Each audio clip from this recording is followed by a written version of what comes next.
Bueno, de antemano, gracias por la invitación. Les pido disculpas a todos los asistentes por las dificultades técnicas a la hora de proyectar.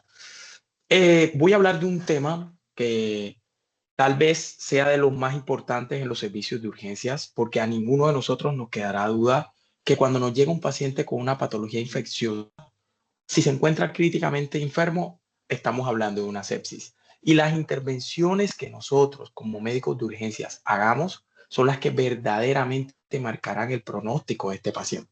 Siempre le digo a mis estudiantes, a los residentes y a los médicos de planta que rotan conmigo que el paciente séptico no se salva en la unidad de cuidados intensivos. Son esas estrategias específicamente las que hago en la primera hora, las que van a marcar el pronóstico. Y quiero hacer este análisis. Cuando llega un paciente con un infarto con elevación del segmento SD, todo el equipo sale corriendo, activan el código de infarto, tratan de establecer los tiempos puerta aguja, el tiempo puerta balón de la manera adecuada y con esto garantizan mejores resultados.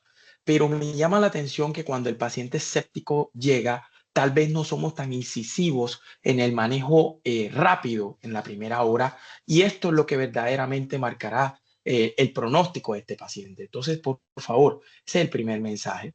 Las urgencias no solamente son los infartos, no solamente es el edema de pulmón, no solamente es el código ACV. El paciente séptico es una emergencia que es tiempo dependiente. Y es por eso que quise arrancar con un caso clínico, simulando que están en la clínica en donde trabajo, que es la clínica Gestión Salud, acá en la ciudad de Cartagena. Ingresa un paciente llamado Juan Cuesta, un paciente de 72 años, abogado, pensionado, hipertenso y diabético tipo 2 controlado. Cuadro clínico de 3 días de fiebre continua, con tos con expectoración purulenta, dolor en punta de costado izquierdo y pesa 72 kilogramos. A su ingreso, estos son los signos vitales del señor Juan Cuesta. ¿Qué nos llama poderosamente la atención? Que el paciente está en choque, con una presión arterial media menor de 65 milímetros de mercurio, con una taquicardia con 114 latidos por minuto, taquineico, desaturado, cianótico y febril. Si yo les pregunto a ustedes de estos hallazgos que tienen al examen físico, ¿cuáles los hace pensar en choque? Probablemente muchos pensarán que solamente la hipotensión, pero mucho cuidado, porque hipotensión no es igual a choque. Choque es la hipotensión o la normotensión o inclusive la hipotensión que cursa con colapso circulatorio y produce hipoperfusión tisular. Entonces, cuando nosotros buscamos los hallazgos que verdaderamente se correlacionen con choque en este paciente, probablemente la alteración del sensorio es el dato de este examen físico que más nos sugiere que el paciente se encuentra en un estado de choque. Y a la ocultación tenía una disminución del murmullo vesicular en la base pulmonar izquierda. Yo creo que para ninguno de ustedes quedará duda que este es un paciente con una neumonía y que tiene una sepsis de origen pulmonar. Ahora, ¿cómo llegamos al diagnóstico de sepsis pulmonar? Es lo que vamos a desarrollar en los próximos minutos. Como es una entidad que tiene tan mal pronóstico y que su tratamiento debe ser organizado, existen los programas de sepsis hospitalarios que están avalados por la Organización Mundial de la Salud y por el CS de Atlanta. Y esos protocolos de atención en el paciente séptico deben empezar desde el servicio de urgencias. Y miren este trabajo en la vida real. Los pacientes que son abordados en sepsis, en la sala de urgencias, no hay ninguna diferencia en la mortalidad. Es que ingrese rápidamente a la UCI o ingrese tardíamente a la UCI, siempre y cuando usted haya hecho el paquete de cuidados de sepsis en la primera hora en el servicio de urgencias. Pero para poder activar el paquete de cuidados, usted debe saber que el paciente es séptico. Precisamente por eso vamos a hablar de la definición. Esto es una discusión que tiene 30 años. El doctor Roger Bohm en 1992 por primera vez publica una definición de sepsis en donde intentó categorizar de manera operativa a esos pacientes, que se definía como un proceso infeccioso sospechado o confirmado asociado a un síndrome de respuesta inflamatoria sistémica activa. Y si ese paciente, además del SIRS, tenía además hipotensión o disfunción orgánica, hablábamos de sepsis severa, y si ese paciente tenía hipotensión refractaria a fluidoterapia con requerimiento de soporte vasopresor, ya se denominaba choque séptico. No obstante, El problema del SIRS es que puede estar presente en etiologías no infecciosas. Incluye trauma, quemaduras, pancreatitis, algunos medicamentos o inclusive patologías oncológicas. Y cuando revisamos literatura más reciente que la publicación del Dr. Baum, vemos que hasta el 47% de pacientes hospitalizados que en algún momento de su estancia desarrollan datos de respuesta inflamatoria sistémica activa no están infectados. Por ejemplo, leucocitosis o un pico febril aislado o taquicardia pueden no estar infectados y son casi la mitad de los casos. Y de los pacientes que nos llegan al servicio de urgencia desde su domicilio, el 12% de los infectados no tendrán SIRS. Entonces tenemos un problema si nosotros limitamos nuestra definición de sepsis a la respuesta inflamatoria sistémica activa. Y es por eso que la definición de sepsis cada vez viene más en evolución. Y hoy en día definimos sepsis como una infección sospechada o confirmada tan potencialmente grave que puede comprometer la vida de mi paciente y que puede conllevar a disfunción orgánica. Y desde la última guía publicada este año, tenemos una definición que va basada en la probabilidad. ¿Y cómo calculo la probabilidad? Ahorita miraremos qué escalas vamos a usar, en donde una sepsis improbable es aquel paciente que en escalas de alerta temprana le dan un bajo puntaje, es un paciente que tiene bajo riesgo de mortalidad y es un paciente en donde debes buscar otra causa diferente a sepsis como su motivo de consulta. Una sepsis posible es en donde la probabilidad es moderada. Tenemos sistemas de alerta temprana que muestran un riesgo de muerte intermedio y por eso este paciente nos da un chancecito más de espera de un par de horas para revalorarlo. Ahorita lo miraremos en el algoritmo. La sepsis probable es en donde puede tener otra etiología, pero los sistemas de alerta temprana me dan un puntaje que digo, lo más probable es que mi paciente esté séptico. Y no queda duda que los pacientes que tienen más alto riesgo por las escalas pretest son aquellos pacientes que tendrán una sepsis definitiva en donde de inmediato puedo colocar el diagnóstico operativo. Aproximadamente 1 de cada 2 pacientes que desarrolla choque séptico morirá. Y 1 de cada 5 pacientes morirá en el siguiente año después de haber desarrollado un choque séptico como consecuencia de disfunción orgánica posterior a la sepsis. Hay pocos registros importantes de sepsis en Colombia, como lo estamos viendo en este trabajo publicado por el doctor Guillermo Ortiz y el doctor Carmelo Dueñas. La mayoría de los focos infecciosos en toda Colombia son neumonía, infección del tracto urinario, infección de piel y tejidos blandos y focos abdominales.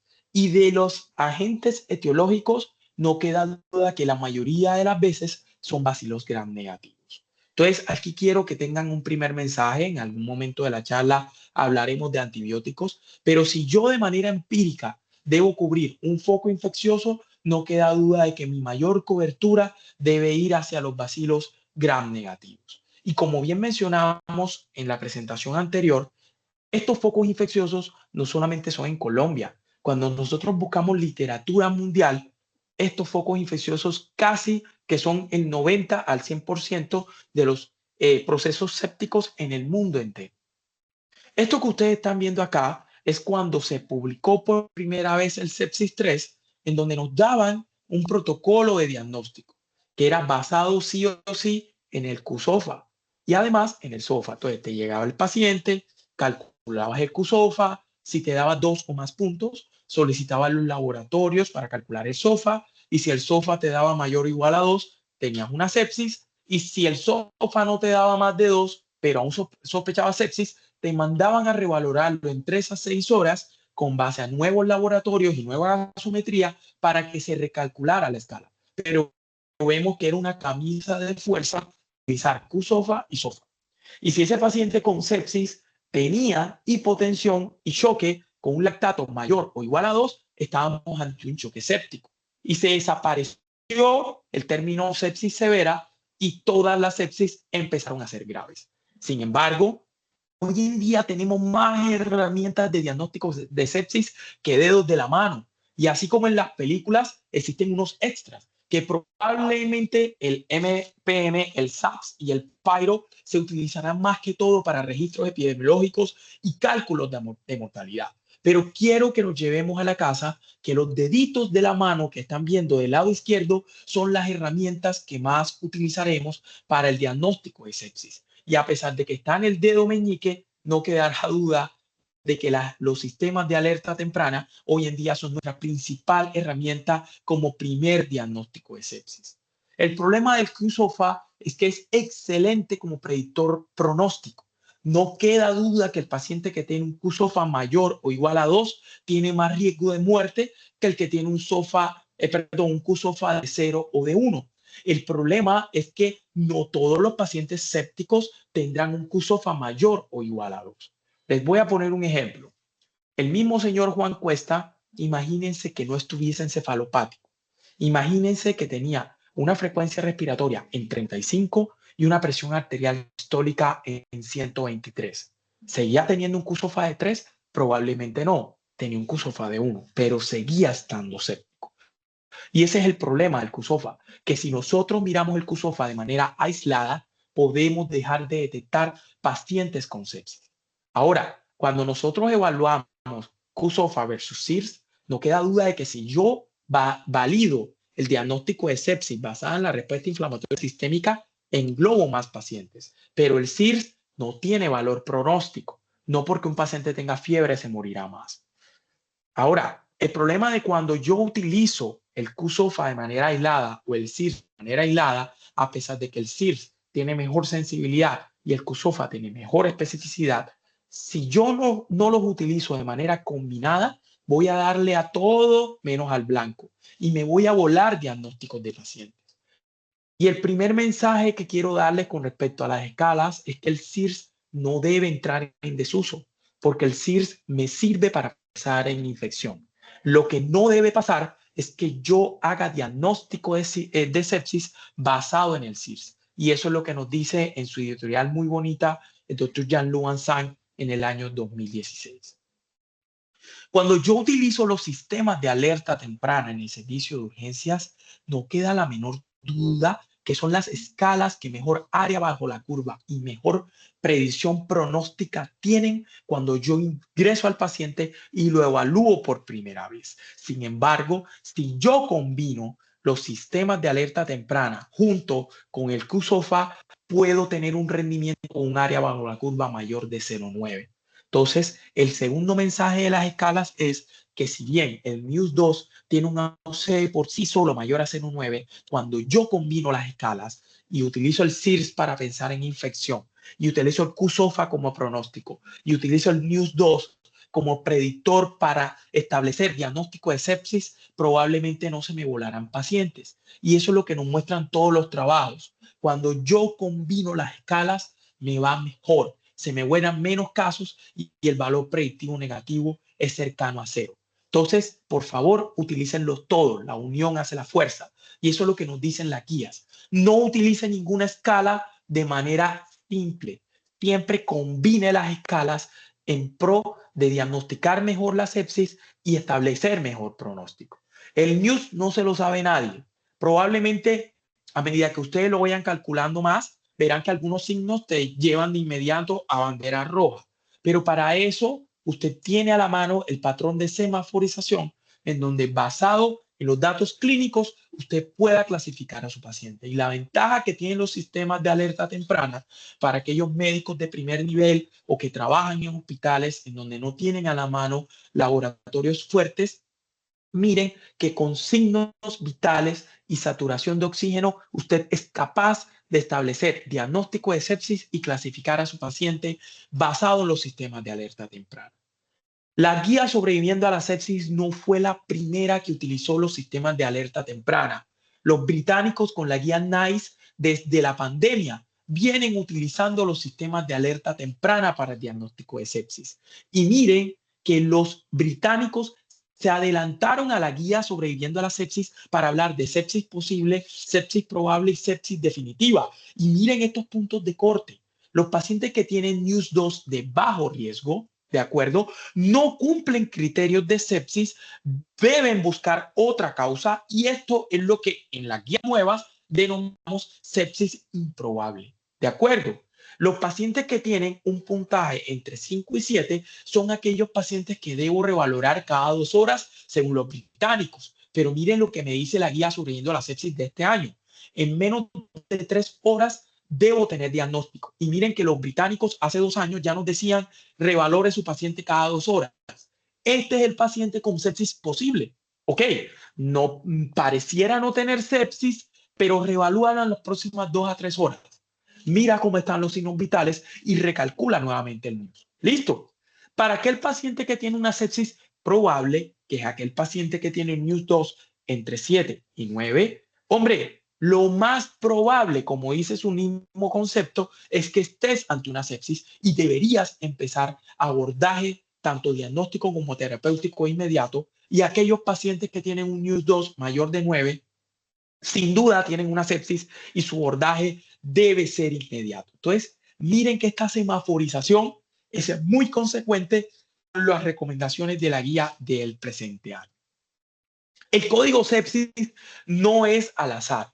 El paquete de activación de sepsis tiene unos puntos, tiene unos parámetros que deben cumplirse de manera obligada en la primera hora y deben hacerse de esa manera para impactar en la mortalidad. Y aquí es donde quiero dejarles un tercer mensaje de la conferencia. Cuando hablamos de códigos, tanto infarto, sepsis, código TEP, código ACV, son el paquete de cuidados que yo le intervengo a mi paciente de manera organizada para llevar a metas e impactar en mortalidad. Quiere decir que si yo tengo claro esto, no solamente sé cómo hacerlo, sino también en qué momento hacerlo y de qué forma hacerlo. ¿Listo? ¿Por qué es tan importante activar código sepsis en la urgencia? Miren este trabajo español tan bonito, en donde un grupo de pacientes fueron activados en código sepsis desde la urgencia y otros pacientes no recibieron código sepsis. Y los pacientes que recibieron código sepsis, que fueron aquellos del grupo A, tuvieron una mortalidad casi 50% menor. Quiere decir que si usted en su servicio de urgencias entrena al personal de enfermería, entrena al personal de triaje y usted como líder de servicio sabe activar un código sepsis y hacer las estrategias de intervención, salvará 1 de cada 2 pacientes que atiende. Y para aquellos médicos que están conectados, que saben que es el NNT, el número necesario a tratar, tener un NNT de 2 es un mundo entero. Si usted, cada uno de 2 pacientes que activa código lo salva, tiene una de las mejores intervenciones que hay en medicina. La Clínica de la Sabana en pandemia publicó su código sepsis basado en los sistemas de alerta temprana.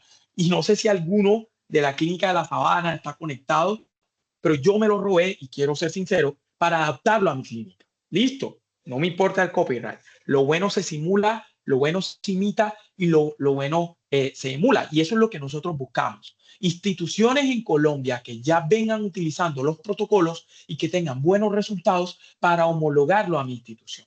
Entonces, como en el tiempo es miocardio en el infarto y el tiempo es cerebro en el ACV, en la sepsis, como debo mejorar la perfusión tisular, el tiempo es mitocondria. Y entre más tiempo me demore, más disfunción mitocondrial y mayor riesgo de mortalidad. Y esto es tan importante porque en la guía sobreviviendo a la sepsis 2026, por primera vez se habla de fase prehospitalaria de sepsis. Para aquellos médicos de atención primaria que trabajan en puestos de primer nivel que están conectados, usted puede activar código sepsis desde la ambulancia. Y lo que recomiendan las guías es que la primera dosis de antibiótico la reciba su paciente desde la ambulancia. Entonces, el quinto mensaje es, usted como médico de urgencias es el protagonista, ya sea en un centro de atención primaria, en una ambulancia o en una urgencia de más nivel. Usted es quien debe establecer la ruta de tratamiento a su paciente desde la primera hora. Por favor, créame que si usted le pone el antibiótico en la ambulancia, disminuye la mortalidad. Entonces, si usted tiene una sepsis probable o una sepsis definitiva y el paciente está hipotenso, no le quede duda que la primera medida es la reanimación hídrica. Y hay un paquete de cuidados que usted debe hacer, que deben hacerse en la primera hora para lograr estabilizar a su paciente. Pero si tiene una sepsis posible, como les mencioné, aquel paciente que tenga un sistema de alerta temprana entre 4 y 6, revalúelo en las próximas 2 a 3 horas. No es que usted le va a pedir unos laboratorios y no vuelve a ver a su paciente. Ese paciente debe ser revalorado y deben ser recalculadas las escalas. Desde el BMJ 2015-2016 fue publicado el Sepsis 6. ¿Qué es el Sepsis 6? Son un grupo de estrategias basadas en una mnemotecnia en donde están las 6 intervenciones más necesarias en el servicio de urgencias para el paciente séptico. Oxígeno a aquel paciente que esté hipoxémico, los cultivos para determinar qué agente etiológico es y luego redirigir terapia. La terapia antibiótica en la primera hora, que desde el metaanálisis de Kumar de crítica Kell de 2006, sabemos que el retraso del inicio de la terapia antibiótica en la sepsis aumenta 7.6% la mortalidad por cada hora después de la hipotensión. El reto de fluidos, que no es lo mismo que un bolo de fluidos, y ahorita les voy a enseñar qué es una cosa y qué es otra. La medición del lactato en gasometría para establecer la perfusión tisular y para aquellos que no tengan gases arteriales, el llenado capilar, y ahorita les voy a mostrar con el estudio de Andrómeda, y el gasto urinario. Si usted como médico de urgencias hizo esto, dése por bien servido de que las estrategias de tratamiento las recibió su paciente de la mejor manera. Y no queda duda que estos 3 son los pilares del tratamiento de la sepsis: la estabilización hemodinámica, la modulación de la respuesta inflamatoria y el control infeccioso, tanto con el antibiótico como con el drenaje del foco. Los clásicos no se olvidan. Van Zandt en 2013 publica Circulatory Shock, uno de los artículos más lindos que hay de choque en New England Journal of Medicine, en donde nos muestran cuáles son las ventanas de perfusión tisular. Y usted debe mostrar en su paciente cuáles son esos datos. Créanme que el paciente les va a hablar solamente en el examen físico. Si el paciente tiene alteración del sensorio, piel moteada, llenado capilar lento, oliguria, ¿de acuerdo? Ese paciente debe estar en shock. Y por eso usted no solamente se base en parámetros bioquímicos como el lactato, sino en la clínica de su paciente para determinar la perfusión. No queda duda que dentro de la predicción pronóstica, el lactato es uno de los mejores parámetros que usted va a tener. Un paciente, de hecho, hay trabajos que tienen puntos de corte de lactato desde 1.8 hacia arriba, empiezan a impactar en mortalidad, pero los puntos de corte más claros cuando está por encima de 2 y específicamente por encima de 4, la mortalidad es cercana al 50%. Pero no todo es malo, porque si usted depura el lactato y lo normaliza, disminuye la mortalidad. Entonces, no solamente vale evaluar la perfusión tisular, sino también evaluar la respuesta misma. Y el sexto mensaje es: si usted tiene un lactato elevado, obsesiónese con depurarlo en el servicio de urgencias. Si usted logra aclaramiento del lactato en las primeras 3 a 6 horas, impactó de manera significativa en la mortalidad. Pero a pesar de que usted tenga gases arteriales o así no los tenga, tiene otras estrategias para hacer. Y eso fue lo que nos mostró el doctor Glenn Hernández con el doctor Gustavo Espina-Tascón en el estudio Andrómeda. El estudio Andrómeda que nos muestra que algo tan sencillo como evaluar el llenado capilar con un portaobjetos es capaz de predecir pronóstico. Y eso fue lo que nos mostró el estudio Andrómeda Shock, que no hay diferencias entre reanimar a mi paciente basado en medición de lactato versus medir el llenado capilar. Y eso mismo nos lo mostró el estudio el Andrómeda Shock 2, que cuando yo hago reanimación guiada por aclaramiento de llenado capilar versus aclaramiento de lactato, no hay diferencias en pronóstico. Y a pesar de que las guías sobreviviendo a la sepsis 2026 no hablan de llenado capilar como si nos lo muestran las guías anteriores, yo lo sigo haciendo en mi práctica clínica y créanme que es algo muy sencillo, económico, de hecho es gratis. Nada más basta con que usted pida un portaobjetos en el laboratorio. Pero así como el llenado capilar funciona, la piel moteada también. Y no queda duda de que el Moodling Score es uno de los predictores de pronóstico más graves que hay.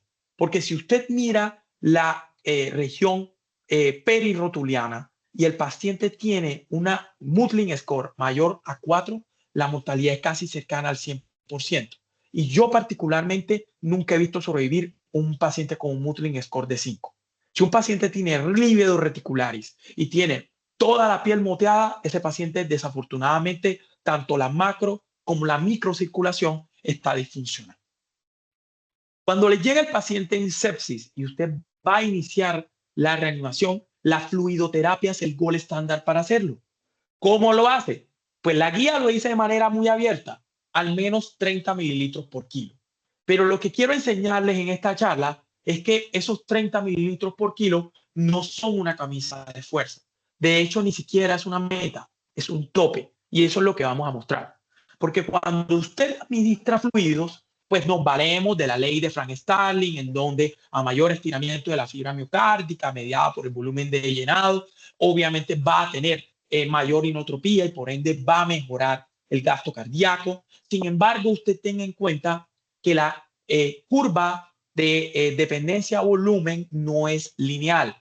Y de hecho, hay una zona precarga independiente en donde por más fluido que usted le administre, el paciente no va a mejorar el gasto cardíaco. Muy por el contrario, vas a tener efectos deleterios de la fluidoterapia. Y aquí quiero dejar dos mensajes. Ser respondedor a fluido no es lo mismo que ser tolerante al fluido. Ser respondedor a fluido es que usted administre fluidoterapia en un reto de líquidos y el paciente mejore entre un 5 a un 10% del gasto cardíaco. Pero ahora, no todo paciente respondedor va a tolerar el fluido.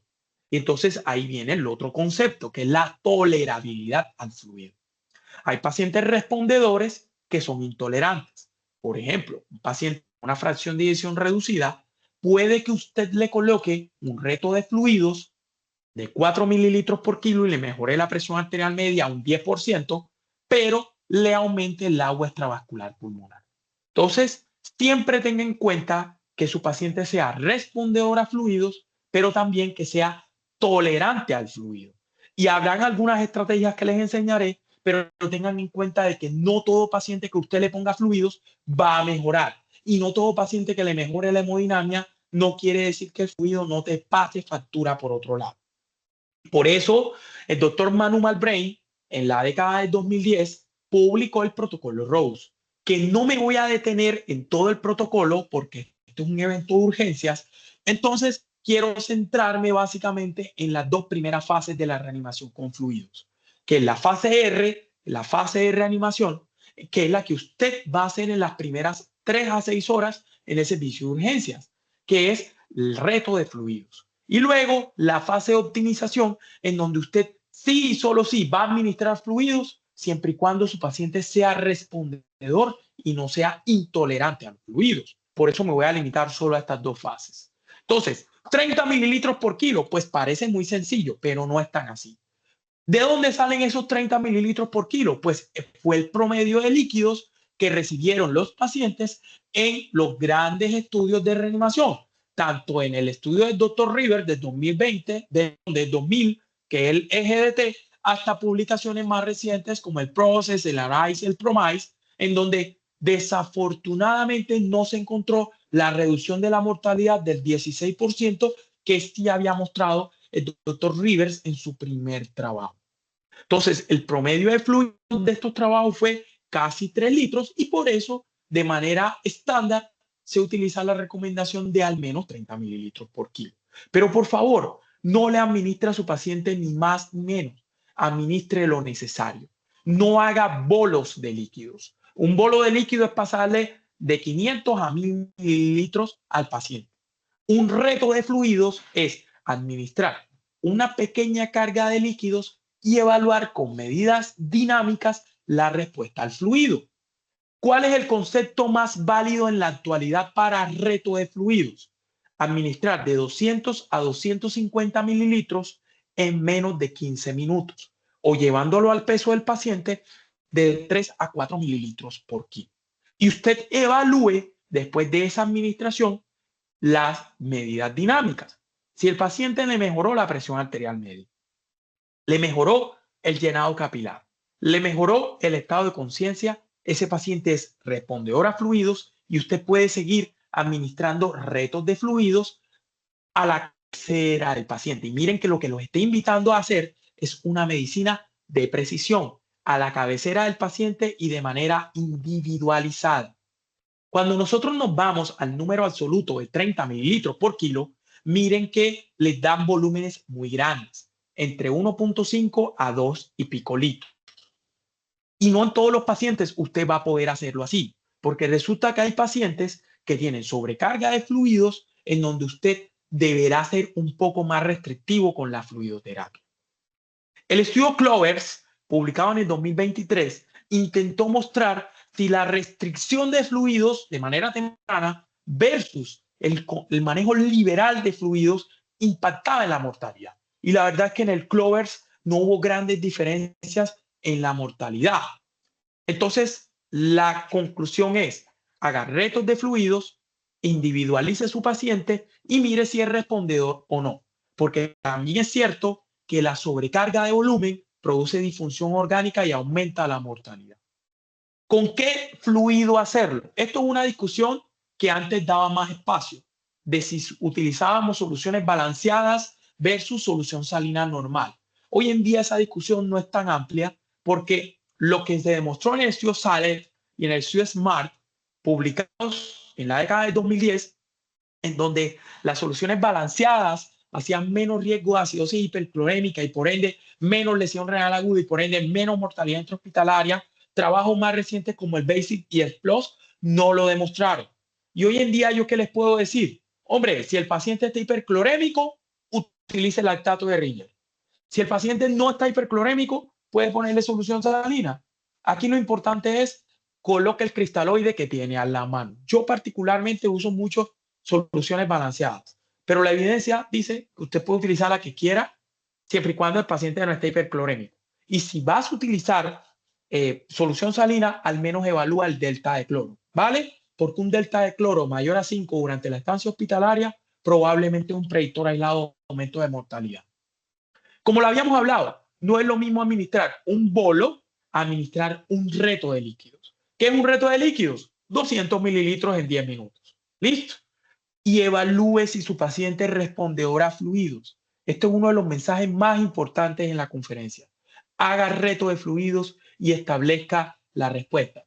Para aquellos médicos que ya vienen en entrenamiento en ecografía, no queda duda que el ultrasonido a la cabecera del paciente es de los mejores predictores para evaluar en vivo y en directo la intolerancia al fluido y la respuesta al fluido. Sé que muchos no estarán entrenados, pero quien pueda entrenarse en ecografía, créame que tendrá mejores resultados. ¿Cuánto porcentaje de pacientes responden a líquidos en la urgencia? La mitad. Y eso nos lo enseñó el estudio FENIS del 2015, que cabe resaltar que es una encuesta.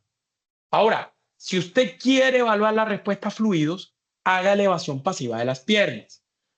La mayoría de los trabajos que se han hecho de elevación pasiva de las piernas se hicieron con medición continua de gasto cardíaco.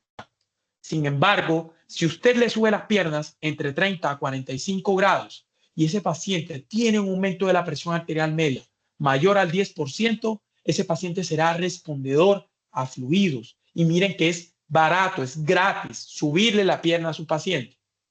Y el área bajo la curva de la elevación pasiva de las piernas es de 0,95. Es un muy buen predictor de respuesta a fluidos. Entonces, evite el Michelin. Esta diapositiva se ve muy cargada, pero lo que quiero enseñarles con esta presentación es que cada una de estas palabras que usted ve acá es un grado de disfunción orgánica que usted le genera a su paciente por la sobrecarga de fluidos. Entonces, evite sobrecargar de manera innecesaria a su paciente y haga el paquete de primera hora de sepsis, que es el mismo sepsis 6 estandarizado en la primera hora. Por favor, reto de fluidos, terapia antibiótica, cultivos, medición de lactato, evaluación temprana de inicio de vasopresor, terapia con oxígeno y la sonda vesical. ¿Qué vasopresor empezar? La norepinefrina es la elección. Cuando nosotros la combinamos con otros vasopresores, lo que nos muestran es, por ejemplo, con la dopamina en el SOAP2, que es un trabajo muy viejo y que se cita en casi todas las guías de sepsis, es que la dopamina produce más riesgo de taquiarritmia en comparación a la norepinefrina. La norepinefrina es más segura, utilícela y preferiblemente empiécela inclusive por vía periférica. ahorita les voy a enseñar cómo montar vasopresores por periférica. Pero no se le olvide que la vasopresina también es una muy buena opción, principalmente cuando ya usted tiene una dosis de norepinefrina mayor o igual a 0.2 microgramos kilo minuto. Y eso es demostrado en el estudio BAS. El estudio BAS nos muestra que al paciente que usted le inicia vasopresina le va mejor cuando lo inicia en el choque menos grave, es decir, de manera más temprana. Entonces, en la primera hora ya usted debería haber empezado el vasopresor si usted no alcanzó metas de tensión arterial media con la fluidoterapia. No se olvide que la presión arterial diastólica es un excelente predictor de vasoplejía y que aquel paciente que tenga presión arterial diastólica menor de 40 milímetros de mercurio o un índice de shock diastólico mayor a 2.2, usted debería empezar vasopresor de manera temprana, porque muy probablemente está muy vasopléjico y no va a ser bien respondedor a la fluidoterapia. Estos son los vasopresores a empezar. Primero norepinefrina, luego vasopresina y por favor, por periférica.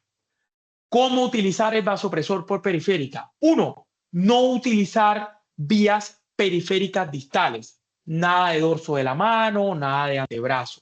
Una vía humeral preferiblemente. 2. ¿Qué número de Avocat utilizar? Preferiblemente entre un 18 y un 20 para evitar riesgo de flebitis. 3. ¿Qué dosis de vasopresor usar? Para pacientes no obesos, solo utilizar hasta 0,2 microgramos kilo minuto. Para pacientes obesos, hasta 25 microgramos minuto. Si usted ya se pasó de esa dosis, debe poner un catéter venoso central. Si requiere doble soporte vasopresor, debe colocar un catéter venoso central. Si va a colocar vasopresor y la remisión se ha demorado y dura más de 24 horas con el vasopresor, debe colocar un catéter venoso central.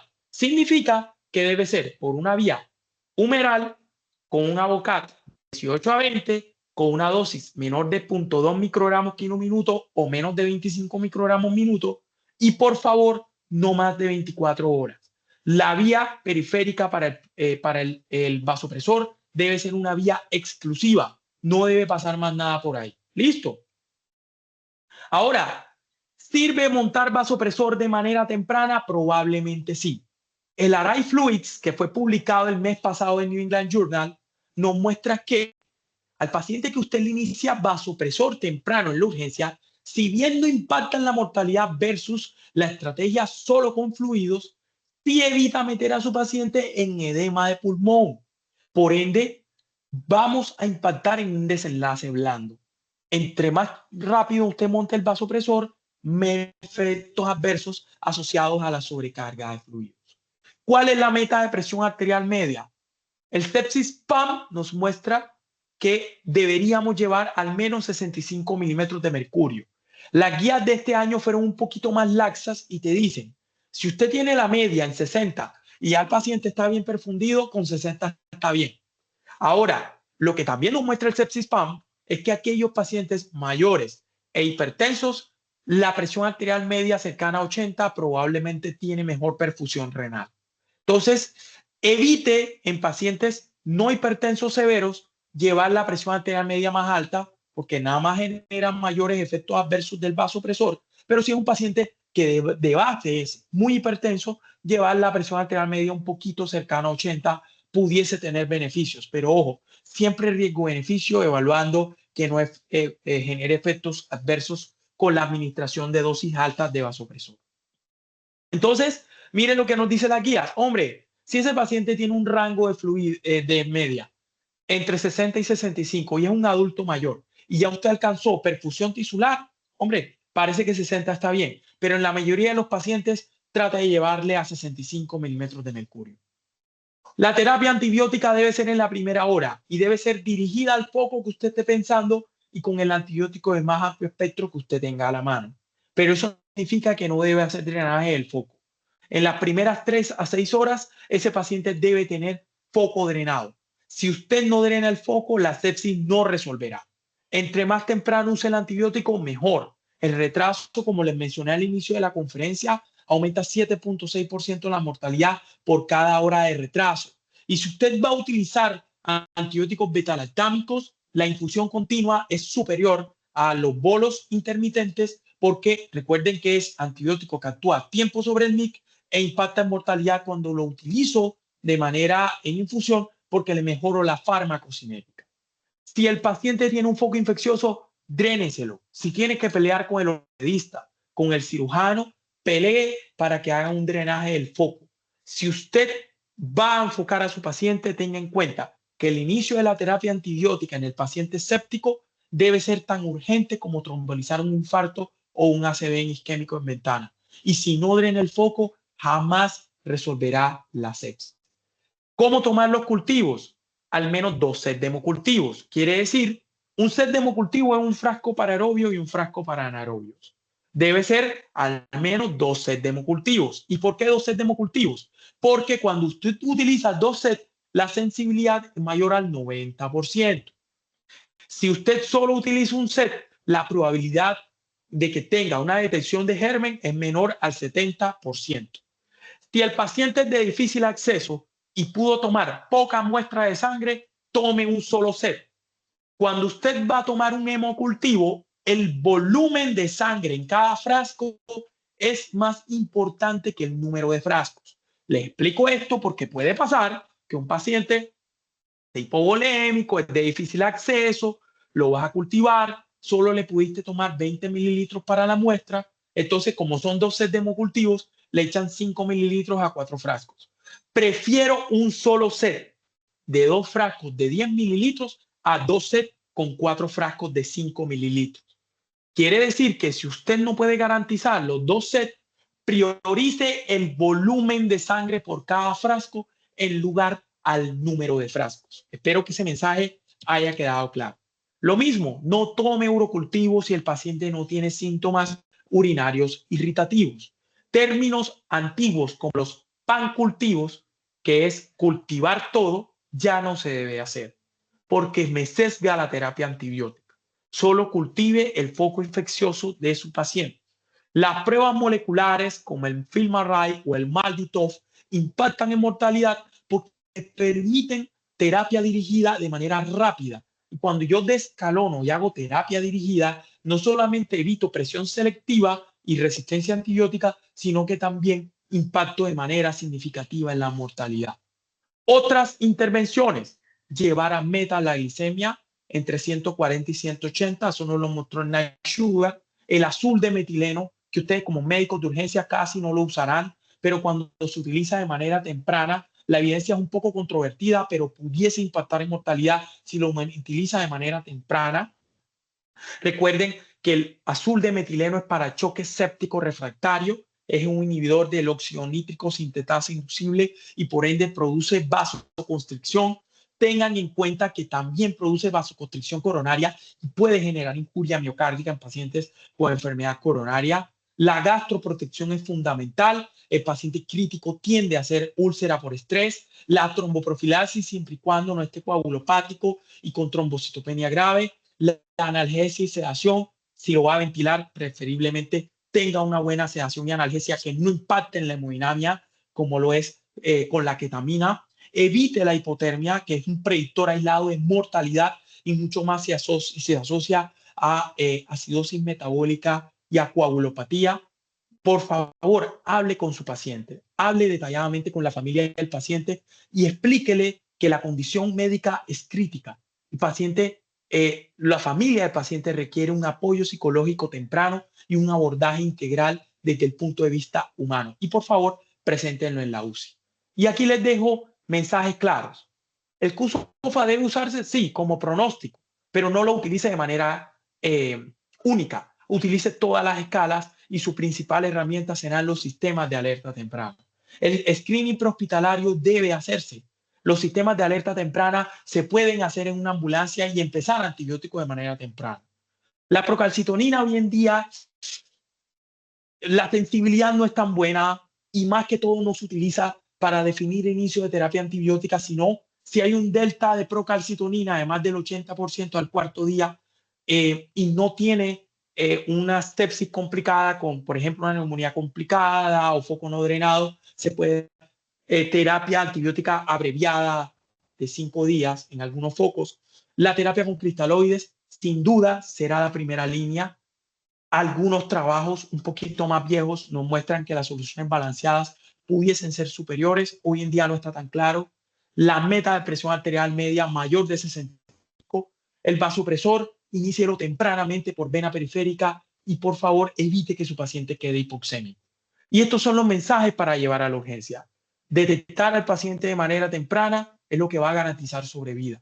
El antibiótico en la primera hora.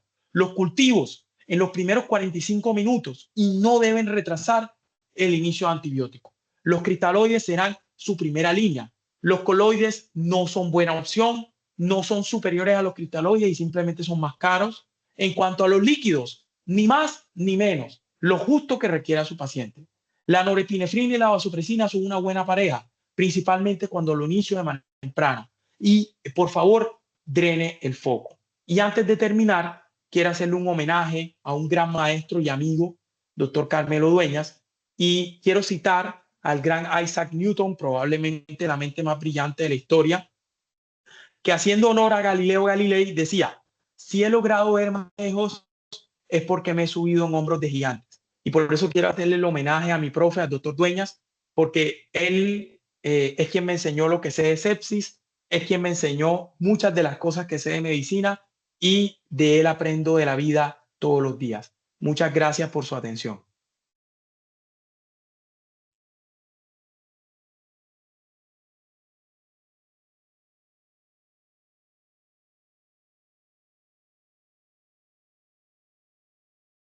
Perfecto, doctor Neomar. Muchísimas gracias por habernos compartido su ponencia. Muchísimas gracias también a los asistentes que se encuentran aquí el día de hoy.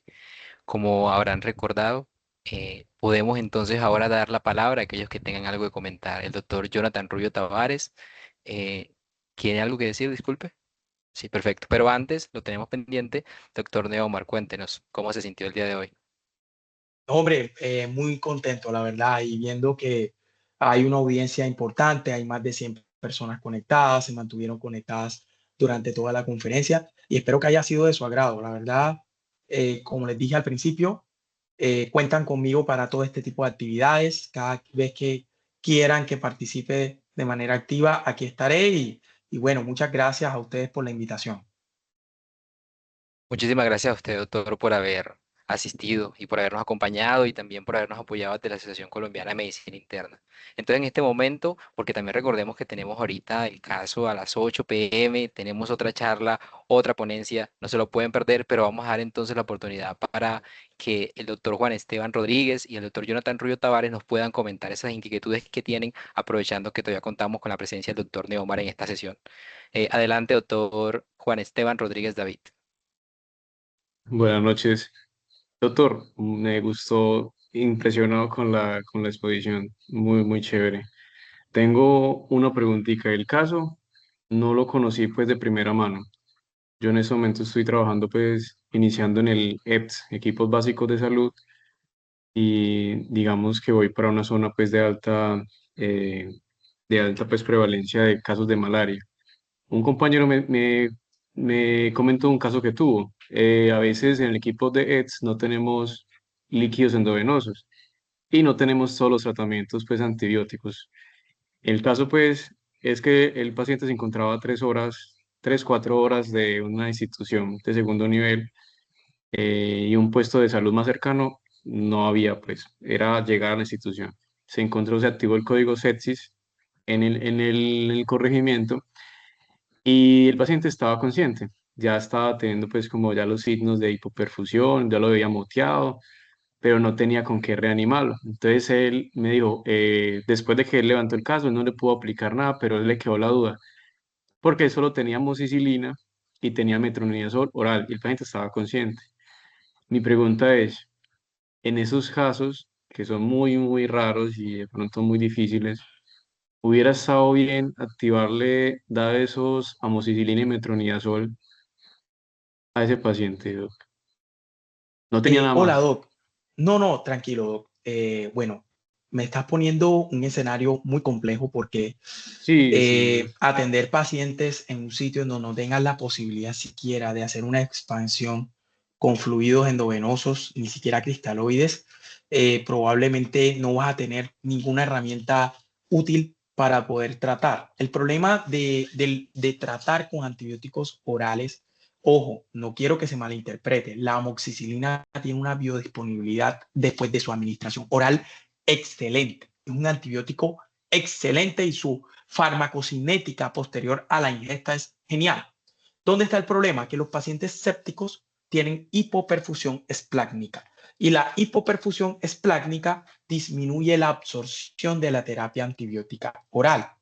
Por eso debería utilizarse antibiótico por vía parenteral y preferiblemente antibióticos que tengan volumen de distribución intermedios, porque los antibióticos que tienen alto volumen de distribución en las primeras horas de choque séptico, el paciente tiene el glucocáliz alterado, tiene aumento de la permeabilidad vascular, lo cual empeora aún más el volumen de distribución y queda muy poquita concentración de antibiótico en el espacio intravascular.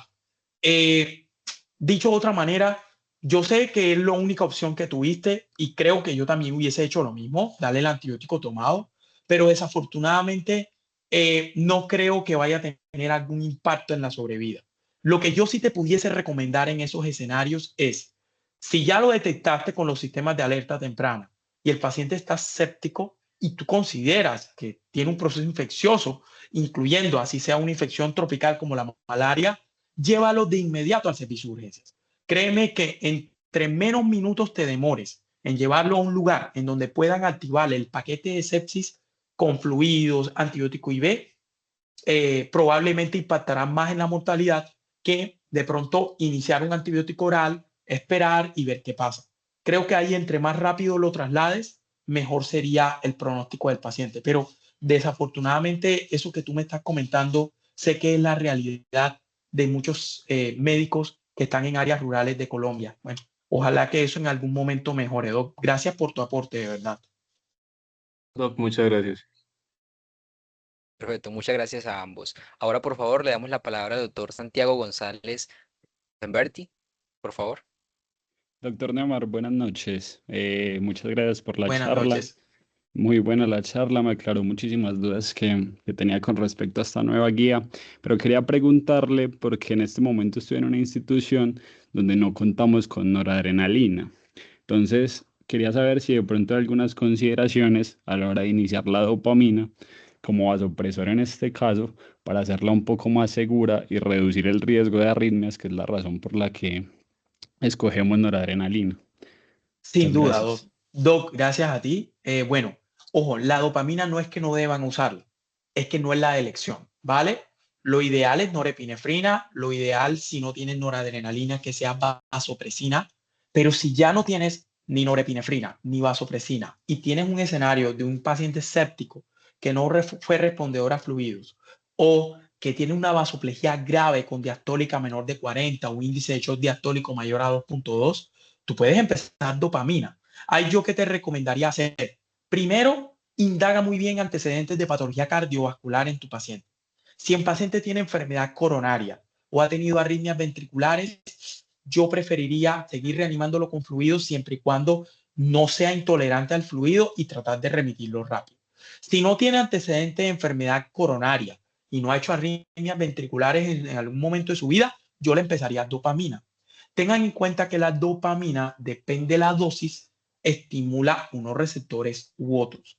Cabe resaltar que esto que estoy diciendo es de estudios de farmacocinética y que esto no se ha estudiado en ensayos clínicos, sino que sabemos que algunas dosis es más selectivo de algún grupo de receptores.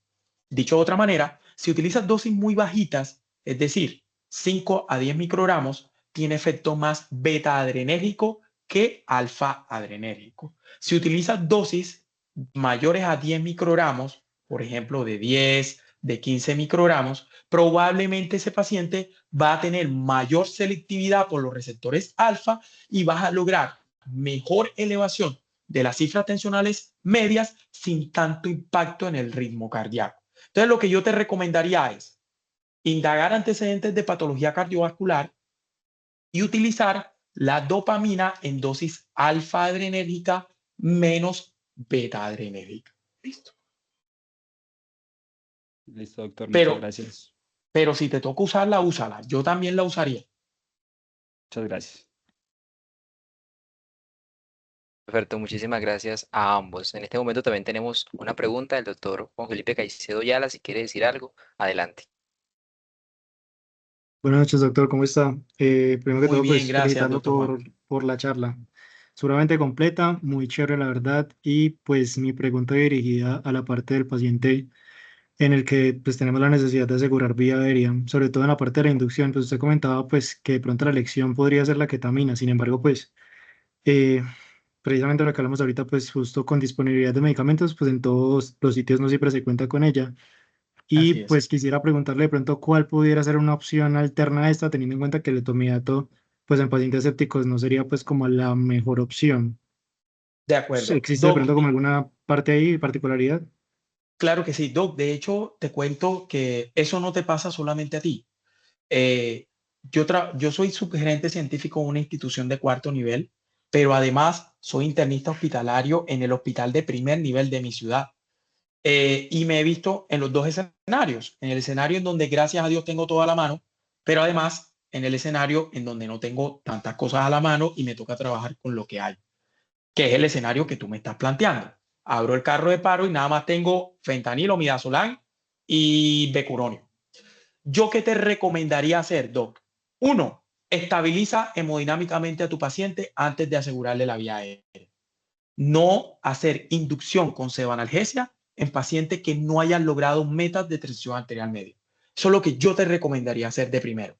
Paciente tiene, no sé, Glasgow de 6, tienes que asegurarle la vía aérea. A no ser que sea una verdadera emergencia para intubar, date unos minutos de chance a estabilizarlo hemodinámicamente primero.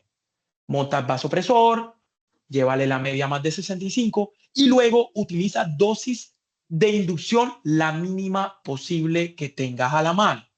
Si vas a utilizar pseudoanalgesia, lo ideal es que utilices un sedante y un inductor hipnótico, pero ojo, yo no usaría benzodiazepinas. Recuerden que las benzodiazepinas son simpaticolíticas. Yo, probablemente algún anestesiólogo que esté conectado se infartará con lo que diré, pero yo en un paciente que esté inestable hemodinámicamente, que me toque con lo poco que tengo a la mano, estabilizarlo con vasopresor, yo no le pondría ni siquiera midazolam, solamente utilizaría de 2 a 4 microgramos por kilo de fentanilo y utilizaría relajante muscular. Con eso me iría. No utilizaría propofol. Recuerden que el propofol impacta en el 30% del gasto cardíaco. Creo que le profundizaría más el choque. Yo trataría de ser lo menos agresivo posible en la hemodinamia con la pseudoanalgesia.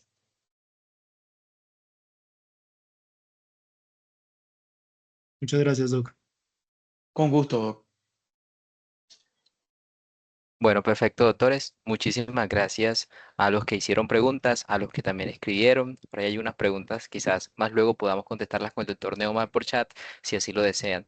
Ya en este momento, por supuesto, tenemos que darnos tiempo para leer el caso del doctor Ojeda, ir quizás a tomar un café o a relajarnos un momento, porque se viene qué continuación más perfecta para hablar de este tema que un shock indiferenciado. Pues a mí no se me ocurre ninguna. Entonces queremos invitarlos muy cordialmente a todos a asistir a la siguiente charla que vamos a tener con el doctor Ojeda. Ahora bien, para terminar entonces con el doctor Neomar, muchísimas gracias por compartirnos su experiencia. Miren que son daticos que quizás uno, pues es más fácil que los aprenda si se los dicen que llegando al momento de requerir aprenderlo por experiencia, ¿no? Que el delta de cloro para predecir pues esos desenlaces a largo plazo, que el inicio temprano de los vasopresores para disminuir la probabilidad de edema de pulmón y todos estos detalles que, bueno, son de práctica clínica y se aprenden precisamente con la experiencia. Doctor Neomar, muchísimas gracias.